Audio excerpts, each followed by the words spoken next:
এখন আপনাদের সামনে পবিত্র কুরআন ও হাদিস থেকে মূল্যবান তাকরীর নিয়ে আসেন হযরত মাওলানা নজরুল ইসলাম আল কাদরি সাহেব।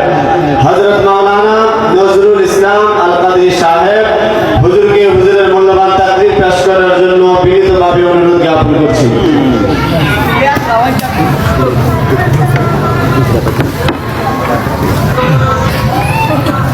আসসালামু আলাইকুম ওয়া রাহমাতুল্লাহি তাআলা ওয়া বারাকাতুহু। আলহামদুলিল্লাহি কাফা ওয়া সালামুন আলা ইবাদিহিল্লাযীনা ইসতাফা। আম্মা বা'দ ফাউযু বিল্লাহি মিনাশ শাইতানির রাজীম। সবাই পড়েন আমার সাথে সাথে। আউযু বিল্লাহি মিনাশ শাইতানির রাজীম। বিসমিল্লাহির রাহমানির রাহিম। সুবহানাল্লাযী আসরা বি'আবদিহি লাইলাম মিনাল মাসজিদিল হারাম লাইলাম মিনাল মাসজিদিল হারাম ইলাল মাসজিদিল আকসা আকসাল্লাযী বারাকনা লাহু লিনুরিয়াহু মিন আয়াতিনা ইন্নাহু হুয়াস সামিউল বাসীর। وآتينا موسى الكتاب وجعلناه هدى لبني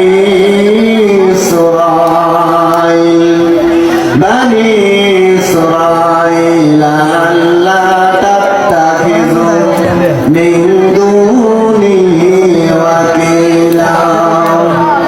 قال الله تبارك وتعالى في شأن حبيبه مخبرا وآمرا إن الله وملائكته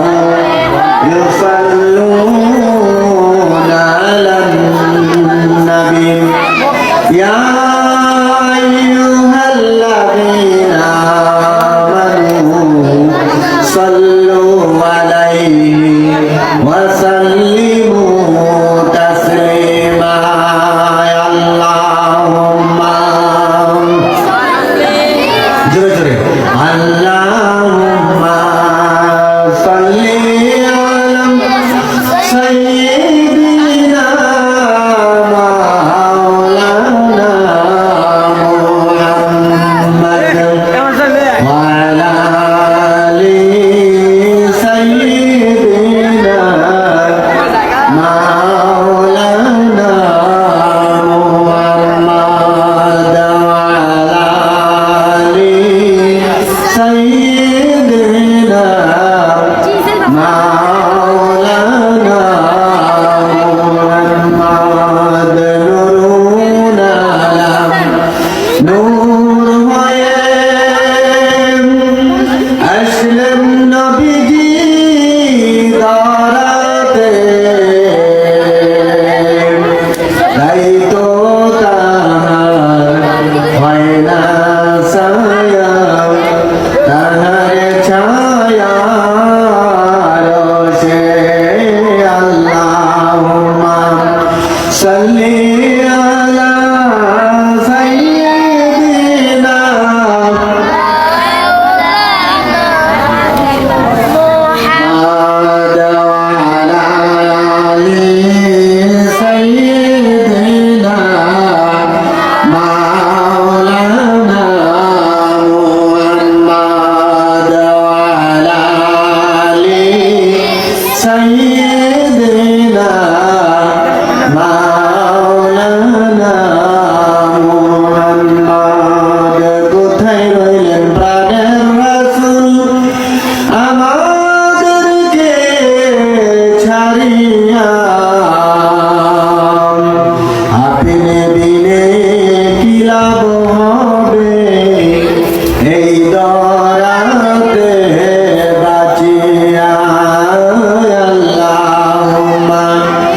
সাল্লি আলা সাইয়্যিদিনা মাওলানা মুহাম্মদ ওয়া আলা আলি সাইয়্যিদিনা মাওলানা মুহাম্মদ বালাগাল উলা বিকামালিহি كشفت الدجى بجماله حسنت جميع خصاله صلوا عليه وآله मुझे कुछ मिले या ना मिले मोहम्मद मिले यारे ऊशाई जिसे अल्लाह मिले बलगल उला बिकमालिही कशफत दुजा बिजमालिही हसनत जमीउ खिसालिही सल्लु अलैहि वा आलिहि সবাই বলি আলহামদুলিল্লাহ। আজকে আমরা এই পবিত্র মাহফিলে আসতে পেরে বসতে পেরে খুশি না বেজার? বেজার কি? শয়তান বেজার। আর খুশি হইল আল্লাহর বান্দা। কারা খুশি? আল্লাহর বান্দারা খুশি। আমরা যদি খুশি হয়ে থাকি আল্লাহ পাকের শুকরিয়া আদায় করার দরকার আছে না নাই? সবাই জোরে সোরে বলি আলহামদুলিল্লাহ। কণ্ঠে কণ্ঠ মিলিয়ে জোরে সোরে বলেন আলহামদুলিল্লাহ। আমরা মহান আল্লাহ পাকের আরো শুকরিয়া আদায় করি যিনি আমাদেরকে আখিরি জামানার পয়গম্বর নবীজি মুহাম্মদ রাসূলুল্লাহ সাল্লাল্লাহু আলাইহি ওয়াসাল্লামের উম্মত করে দুনিয়ার জমিনে পাঠিয়েছেন। বলেন আলহামদুলিল্লাহ। আমার আল্লাহ রাব্বুল আলামিন তাহার হাবিবকে রজব মাসের 27 তারিখ রজনীতে অর্থাৎ 26 তারিখ দিবাগত রজনীতে পবিত্র মেরাজে নিয়ে মহান রাব্বুল আলামিন তার হাবিবকে তাহার দিদার দিয়ে ধন্য করেছেন। জোরে বলুন সুবহানাল্লাহ। এটা পবিত্র রজব মাস আল্লাহর হাবিবের মেরাজের মাস। আল্লাহর হাবিবের মেরাজের মাস পেয়ে আমরা খুশি না বেজার? আমার আল্লাহ রাব্বুল আলামিন পবিত্র কুরআনুল কারীমে পবিত্র মেরাজ সম্পর্কে ঘোষণা করতেছেন সুবহানাল্লাযী আসরা বিআবদিহি লাইলান মিনাল মাসজিদিল হারাম লাইলান মিনাল মাসজিদিল হারাম ইলাল মাসজিদিল আকসা।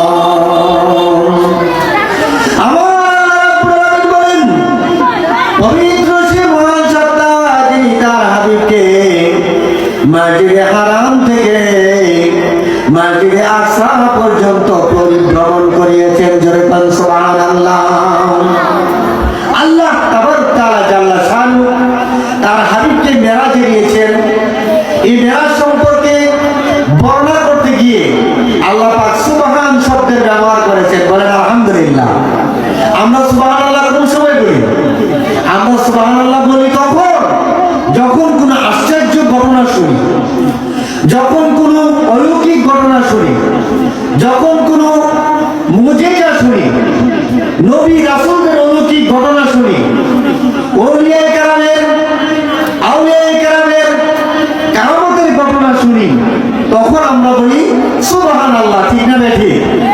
কিন্তু আল্লাহর হাবিব তার মেরাজের ঘটনা বর্ণনা করতে গিয়ে সুবহান শব্দের ব্যবহার করেছেন। বলেন মারহাবা। তাই আমরা বুঝতে পেরেছি যে আল্লাহর হাবিবের মেরাজটা কত গুরুত্বপূর্ণ আর কত মুজিজা সম্পন্ন। বলেন আলহামদুলিল্লাহ। আজকে মেরাজ সম্পর্কে আমি কিছু বলবো, আপনারা শুনবেন, তত অনুযায়ী আমল করার তৌফিক আল্লাহ পাক যেন আমাদের সকলকে দান করেন। সবাই বলেন আল্লাহুম্মা আমিন।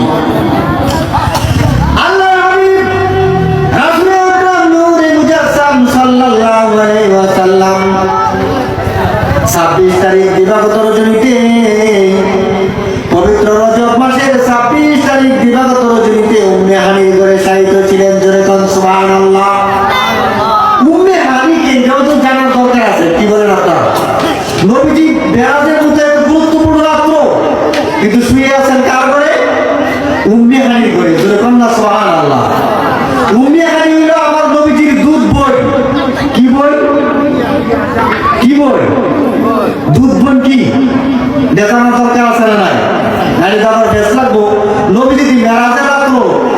হয়ে গেছে উম্মিয়ানের ঘরে, উম্মিয়ানের ঘরে শুইছে মেরাজের রাত্রে। আবার হ্যাঁ ও কি এমন একটা প্রশ্ন উঠতে পারে না? আমাদের দেশের নাস্তিকেরা এই প্রশ্নটা করে। নবীজি মেরাজের মতন ঘটনা ঘটতেছে, আল্লাহর হাবিবের তার আল্লাহর সাথে দেখা করতে যাবে, আর উম্মিয়ানের ঘরে কি? ওরা মূর্খ, জাহেল, আবু জেহেলের চেয়ে খারাপ। এই জন্য আমার নবীর ব্যাপারে বলে যে মেরাজের ঘটনায় আবার উম্মিয়ানি ঘরে গেলে কেন? উম্মিয়ানি হচ্ছেন আল্লাহর হাবিবের দুধ দুধপনের হুকুম হইল আপন বোনের মতো। জোরে কোন সুবহানাল্লাহ। আপন বোন একই মা বাবার ঘরে জন্মগ্রহণ করে, তারা একই বাড়িতে থাকে, ঠিক না বেটি? এক বাড়িতে থাকে, একই ঘরে বড় হয়, লালন পালন হয়। আপন বোনের হুকুম যে, দুধ বোনের হুকুম এই। দুধ বোন হইল যে একই মায়ের দুধ পান করেছে। উম্মে হানির মায়ের দুধ আল্লাহর নবী সাল্লাল্লাহু আলাইহি ওয়াসাল্লাম ছোটবেলা পান করেছেন। নবীজির তাইবা হইল হযরত হালিমা রাদিয়াল্লাহু তাআলা আনহার দুধ তিনি পান করেছেন, তিনিও দুধ না। আবার উম্মে হানির মাও দুধ না, তাহার দুধ পান করেছে। জোরে কোন সুবহানাল্লাহ। নবীজির দুধ বোন উম্মে হানির ঘরে শায়িত ছিলেন। এমন সময় জিবরাইল আলাইহিস সালাম আল্লাহর হাবিবকে মেরাজে নেওয়ার জন্য আল্লাহর হাবিবের নিকটে আগমন করলেন। কোন সুবহানাল্লাহ। মেরাজে যাবে আল্লাহর হাবিব, কিন্তু উম্মে হানির ঘরে ঘুমিয়ে আছেন, শুয়ে আছেন। হযরত জিবরাইল